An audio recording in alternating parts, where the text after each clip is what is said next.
In the headlines, a new system may be in the works to determine the wages of members of the DAT.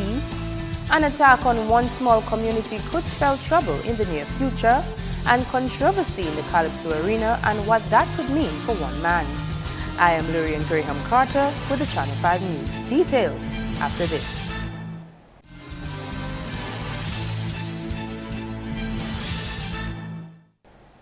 In the news, the Dominica Association of Teachers, DAT, is awaiting feedback on a job classification exercise before it continues with salary negotiations. President of the association, Celia Nicholas, told Channel 5 News the review of a consultancy is of utmost importance to the association. In our last engagement with government, there was a consultancy which the government had agreed that they will undertake. Dr. Didicus Jules was the chief consultant on that, and then we had one or two local individuals to assist Dr. Jules. This we have had contact with the financial secretary, Mrs. Edwards, and she has been in contact with Dr. Jules. So we are awaiting what Dr. Jules' response as to where we move from that. A job classification exercise, which was conducted in the public service, is a key element of the negotiation process. Remember when we had the consultation to look at the job descriptions of the whole public service, etc., and there was a report made to that. We want them to look at that very carefully too, because unless we analyze those issues, it will be like we are just stuck in mud. We need to look at those things to rectify. There are certain anomalies in the system, and the anomalies need to be attended to. So we are waiting to hear the result of this and how is it going and what is the outcome. Nicholas says feedback on the job classification process will augur well for the entire education system. We need to hear about this because we worked very hard to ensure that we got this consultancy. We want the consultancy to be done on the whole education system. We need to look at that. So we are waiting on Dr. Didicus Jules. Police are carrying out investigations into a feud which resulted in a car being set on fire at Taru Wednesday midnight. Now some people of Taru say they are fearful about possible future attacks on their community. While we by the road, we see the bike and a whole set of transport coming out from my house side. And they park by the road. I myself, I using glasses, but when I have my glasses, I cannot see from far. So a whole set of fellas, I can't tell you who they be. They come who have cutlass, who have much thing, and they rush on us in the village. You understand? So when we see what happening, we have to look for ourselves. You understand? But anyway, I'm not in the middle of the fight. I share in. No. While we share in, they rush on us. Everybody start to see what they can do for themselves. Now, who live and they go, they run go. Anyway, we see a car by the road on fire. I don't know what happened to the car, if it's problem the car had. An eyewitness reported that the fire and ambulance service was shortly on the scene to extinguish the burning car. Police officers in military uniform also arrived on the scene a little after midnight.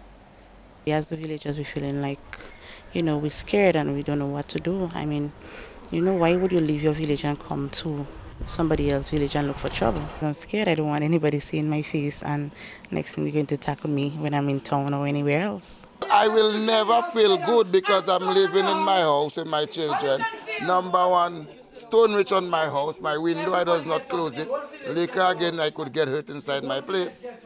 So nobody would not be feeling happy to know, at least if something happened, and it happened in Roseau, you don't leave Roseau big night and come down to Taro. That's going to cause problem. 8 times Calypso King Dice thinks not a good enough effort is made locally to push his achievements abroad. Dice has now gone down in history as the only Calypsonian to win the Monarch 8 times. He dethroned Caressa and outdid 8 other competitors on Saturday with Find Your Purpose and MyDominicaTradehouse.com. Dice was last crowned monarch in 2014. Buju Banton didn't promote his music. Somebody else did. Somebody else from Jamaica did. So that's not my fault. So if we are not known in the region, that's not my fault. Because I'm doing all the work that I can do. Somebody else needs to play their part. I don't know who. Somebody like whom that? A promoter, a marketing guy, a manager, a person that loves Dominica and just decide to switch to one of these things I just mentioned. Dice says the media should play its part as well. I do some training events in New York, and the old guys, they respect Dicey and his Calypso. They love me there. The point is, they get to see me when Anne-Marie Clark decide to maybe make a show, and I get there. They didn't get a CD from nobody. They didn't, hear a multitude of people loving their own thing so much that it could even attract others. They didn't hear it that way. Talking about people like Pat Aaron or the association? No, I'm saying people like you, the media also. You know, you have to push your own thing and love it up. When you love it up, somebody will see, oh my Lord, how are we loving that like that? What is that? First runner-up was The Web, while The Bob came in second runner-up, and fourth runner-up was Buplé. The other Calypsonians were Caressa, Observer, Janae, Shadowflow, Checker, and Psy. You are watching Channel 5 News. More when we return.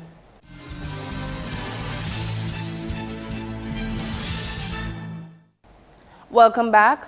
Manager of Calypsonian Janae has made a formal complaint to the Dominica Calypso Association, calling for an investigation into the sound engineering of Saturday's Calypso finals.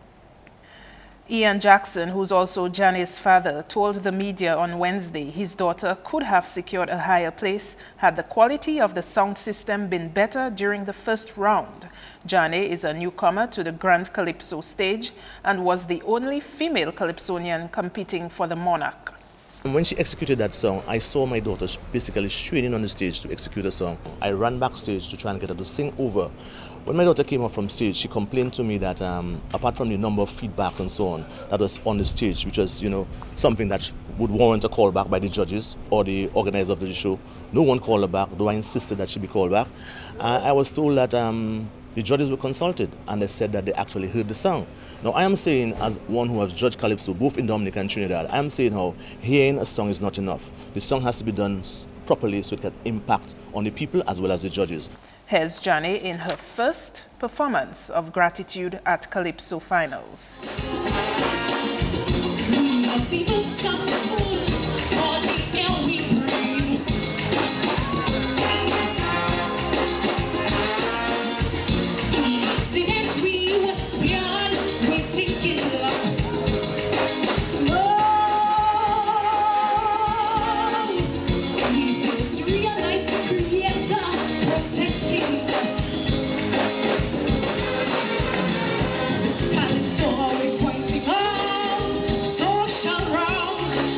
Ian Jackson also thinks that the sound quality improved immediately following Janae's performance, suggesting it was sabotage to disadvantage her. I think that Janae was not given fair treatment at the finals.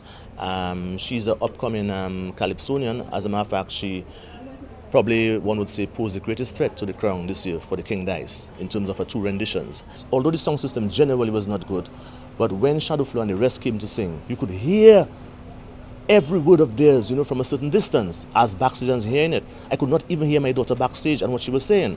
And I just thought it would be justified for me to write a letter to the Calypso Association to ask them to investigate this matter. I've written them. I've also written to Mascam to see what went awry with that certain situation. I know there has been a new engineer this time around. Please, I think she was denied. I think it was unjust. She was denied the place. I'm not saying she would have beaten the King Dice, but she would have been very competitive, and she certainly would be part of the top three. Did she execute her two songs on the same playing field that the other Calypsonians had to execute. Meantime, the sound engineer of the Calypso show, Linden Lestrade, says he has no reason to sabotage any Calypsonian. Lestrade was forced to defend his name on Wednesday. First of all, the major problem that the band did not do a sound check. And in any event that you're having when you release a song, whether it be a competition or whether it be the World Community Festival, which is I won't say a jam, it's not a jam, it's a show. Sound check is critical. I am one that is very adamant when it comes to sound check. I only want the band to do a sound check because there are certain problems that will arise during the sound check that you can fix, you can resolve right there and then. So when the patrons pay their money and they come to a show, they get the value for their money. But if a sound check is not done, the first couple of collection is going to pay for it, which is not fair to them. You understand? Mm-hmm. So that was the point. And in relation to sabotage and Johnny, I am nothing against Ian Jackson. I am nothing against Johnny. I mean, come on. There's nothing with sabotage. I did a lot of college shows this year, like every other year. And actually, I had songs in the finals. And actually, I did observe both songs. Which, should I say that if preference was going to be exercised after it was alleged, wouldn't be for observer and observer was the first victim because he was first. So all this nonsense about sabotage and that's just rubbish. That's just nonsense. I have absolutely no reason to sabotage anybody. I would never do that, and that's just nonsense. That's just nonsense. And I want anybody, and I said on that, if it was said that I told somebody I am going to sabotage Johnny, and make sure you put that in the newspaper, I want the person to come up and say, my name is John Brown. On that date, at that time, at that venue, you told me so. This is Lestrade's first time engineering the sound system alone at the Calypso Finals. However, he says that had no bearing on his work. I haven't been a song engineer for the Grand Calypso Finals. I have worked along engineers with the Calypso Finals, semi-finals, quarter-finals years. I have done song engineering for major groups and bands and major events all over here and abroad, out of Dominica, all over the world. So it's not like to say, no, I am a professional, I'm not a novice. That was the first time I was doing the Calypso Finals alone. I have done Calypso Finals before, over years, assisted. Then again, I know all the songs because I arrange, I compose, I produce Calypso. Treasurer of the Calypso Association, Kelly the Host Williams, told Channel 5 News he has not received Jackson's letter of complaint and would comment when he did. Judges Coordinator Edgar Hunter has declined to comment on the matter. Finally, Miss Dominica 2016 Tasia Flozak has set a record on her way to winning the title on Friday. Tasia Flozak is the only Miss WAP duet who has won the Carnival Queen crown. There are Miss WAP duets who have contested the Miss Dominica pageant but were unsuccessful. Miss WAP duet 2003 Rowana Joseph and Miss WAP duet 2005 Shana Louise Elise are among them. Flozak's journey to the Miss Dominica throne spans 3 years when she was selected as a Miss Dominica contestant in 2013. However, due to a pre-show elimination, did not advance as a final contestant. The DBS radio reporter captured the Best Talent Award with a rendition by Cher, You Haven't Seen the Last of Me. The journey has been bittersweet. We're expecting competitions like this to always have challenges, ups and downs, happy moments, sad moments. And for me, all those moments really paid off tonight. I hope to incorporate as much of my platform in my work as possible to promote awareness for the importance of family. And I also intend to work alongside family groups, for example, the Bureau of Gender Affairs, the National Youth Council, any group which really pushes for the importance of family in our community, in our society, and hopefully even start my own program or project during my reign as Miss Dominica. First runner-up Nawana Shillingford won the Best Swimwear and Best in Swimwear awards. On her heels was Brittany Farrow, second runner-up. Farrow secured awards for Best Costume, Best in Costume, Best Evening Wear, and Best in Evening Wear. Best response to question went to Mernell Christmas, and Judy Tuse got the Miss Photogenic and Miss Amity awards. The other contestant was Abigail Shillingford. Meantime, Flozak's mother, a state college lecturer, says her support of Tasia in the arts has brought her to where she is today. You know what I would say to the young mothers out there? Never give up on your children. I mean, I went to study and I left her with her aunt. And when I came back from studying in Cuba, I mean, I continued just being supportive. And I would just say to every parent out there, just be supportive. To study either mass communications or journalism when she claims her university scholarship prize. Idona John Baptist, Channel 5 News. That's news. Sports is next with Kenny Williams.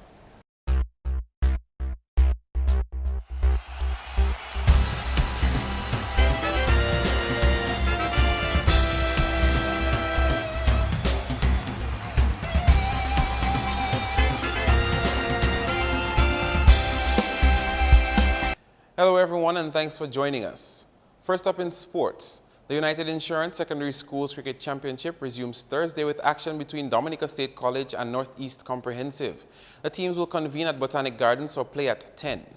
The sport takes us to the region where the West Indies cricket team has until Valentine's Day to accept or reject a proposed pay reduction ahead of the T20 World Cup. This created some concern among the players of the West Indies team as a 15-man squad rejected the contract on offer from the WICB. West Indies T20 captain Darren Sammy claims the reduction amounts to 80% and is unacceptable by his team. Sammy says traditionally the ICC pays the WICB $8 million US and each player would receive $133,000. However, under the proposed reduction, a player would only get $27,600. The T20 captain says his team wants to represent the West Indies in the upcoming World Cup, but under the previous conditions. However, in reply, WICB President Michael Muirhead says the $8 million payment suggested by the T20 captain is erroneous. Muirhead says the ICC has made some changes on February 8, read the distribution of funds to players, that requires a restructured approach to compensating them starting from the ICC T20 in 2016.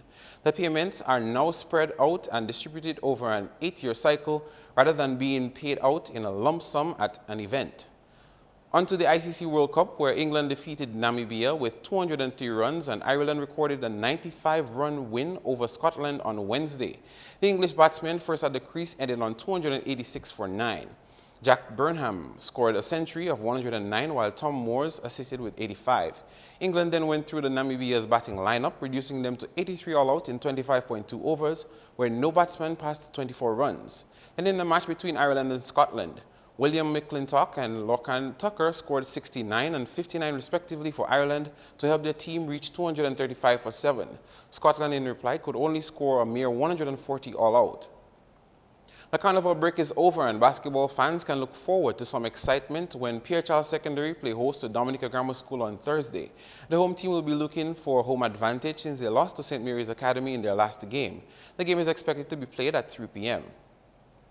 Moving on to the netball scene, the Isaiah Thomas Secondary and Northeast Comprehensive Schools are scheduled to meet up at the ITSS Hard Court on Thursday. The sports division organized on the 14 Netball Championship begins at 3 in the afternoon. That's all the time for sports. I am Kenny Williams. Join us again next time.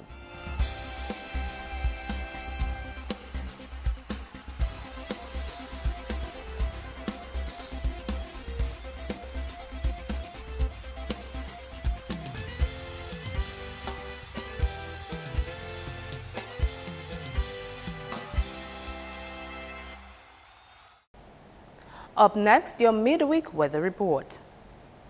Hello, good evening. Welcome to tonight's weather broadcast. I will be your presenter for this evening, Farah Rock, Korea. A high-pressure system was a dominant feature today, which resulted in generally fair to partly cloudy skies across the Lesser Antilles.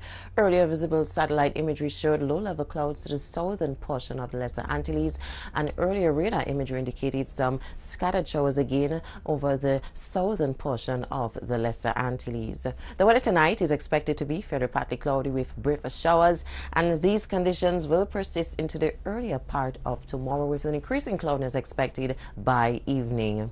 The marine conditions tomorrow will be moderate and waves are expected to be up to 8 feet. Small craft operators and sea bathers, please do exercise caution.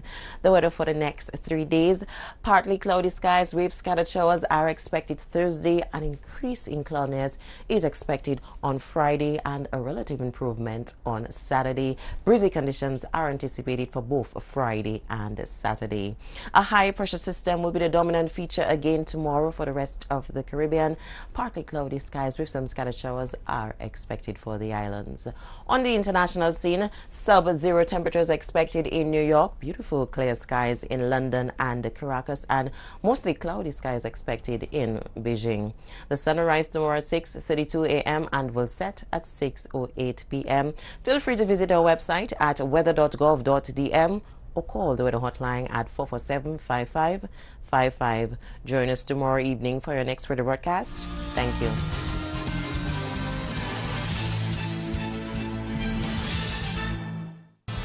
The headlines again. A new system may be in the works to determine the wages of members of the DAT. An attack on one small community could spell trouble in the near future, and controversy in the Calypso arena and what that could mean for one man. Email us at news@MarpinNewsFeb10th2k16. You can also access our past newscasts on our YouTube channel. On behalf of the production team, I am Lorraine Graham Carter. Thank you for watching.